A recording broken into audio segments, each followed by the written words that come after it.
ازيكم حبايبي عاملين ايه؟ هنعمل معاكم بقى فينو المدارس المليان بالقيمه الغذائيه وحلو جدا ومفيد للولاد. احنا عملنا معاكم الفينو الصغير، ده بقى الفينو الكبير بس ده فيه قيمه غذائيه زياده.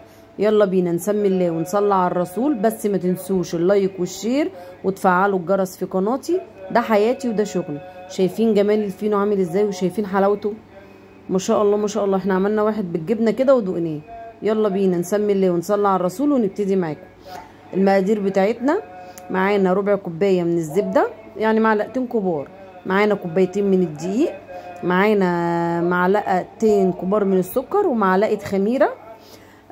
ومعانا بقى نص كوبايه من ميه الجبنه اللي احنا عملناها قبل كده، الجبنه الكريمي دي الميه بتاعتها احنا بنشيلها بنعجن بيها.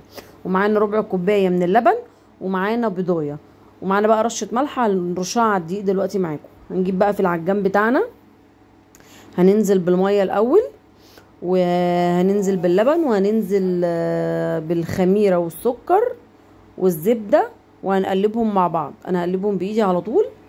بعد كده هننزل بكوبايتين الدقيق، وهنشغل العجان بتاعنا لحد ما يتعجنوا معانا. هنعجنها بقى لمده 7 دقايق كويس. بعد كده هننزل بمعلقه الزبده. احنا حطينا الاول معلقه، وادي المعلقه التانية عشان دي كده بقيت ربع كوبايه الزبده. العجينه معانا زي ما احنا شايفين كده وبالشكل ده كده. هنسيبها تخمر لمده نص ساعه، هنغطيها ونسيبها تخمر. بعد ما خمرت معانا بالشكل ده كده، هنرش رشه دقيق على الرخامه عشان خاطر هنقسم العجينه بتاعتنا. هنفرد بقى العجينه بتاعتنا بالشكل ده كده، ونبل ايدينا بالدقيق عشان ما تلزقش معانا زي ما احنا شايفين كده. العجينه دي بقى ايه، هنروح مكورينها وراكنينها ايه، هنرصهم مع بعض. هتعمل معانا بالظبط 10 ترغيفه من الفينو، ما شاء الله اللهم بارك. هنغطيها بقى كده ونشتغل. في اول حاجه هنجيب بقى صاج فيه ورقه زبده عشان نحط فيه الفينو بتاعنا. هنرش رشه من الدقيق ونفرد.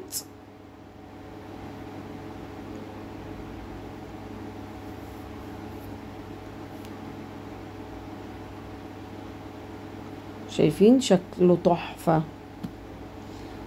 يعني الحاجه يا جماعه في البيت مضمونه جدا، ومفيش احلى من ان احنا نعمل الحاجه لاولادنا في البيت. هنقفل بقى من الجناب وهنقلبه على ظهره، ونقفل الجزء دوت كده من تحت بايدينا كده ضغطه بسيطه.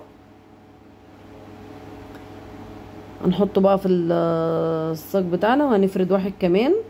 الكاميرا اتهزت مننا معلش. بالشكل ده كده هنقفل برضو من تحت، وهنقفل من الجناب بالشكل ده كده. هنعمل بقى الكميه كلها بتاعتنا بنفس الكلام. او عملوا معانا صاجين، هنسيبه بقى يخمر كمان لمده نص ساعه. اول ما يخمر معانا هندخله بقى. هنجيب بقى طبق فيه ربع كوبايه من اللبن او اقل من ربع كوبايه، هنحط عليها نص معلقه نسكافيه سريع الذوبان، وندهن الفينو من فوق. هندخله الفرن على درجه حراره 180 الرف التحتاني لمده 10 دقايق. وبعد كده هنشغل الشوايه من فوق لمده دقيقتين 3. شايفين بعد ما خلص ما شاء الله اللهم بارك، شايفين قوامه عامل ازاي؟ هنقص واحده معانا بالشكل ده كده. المدارس بقى يا حبايبي، وما تنسوش المدارس بقى والولاد محتاجين غذاء كويس. هنعمل ايه؟ الحاجه غليت على الناس كلها، معلش يا جماعه نستحمل. الحمد لله. ما تنسوش اللايك والشير وتفعلوا الجرس في قناتي. ده حياتي وده شغلي. بحبكم في الله.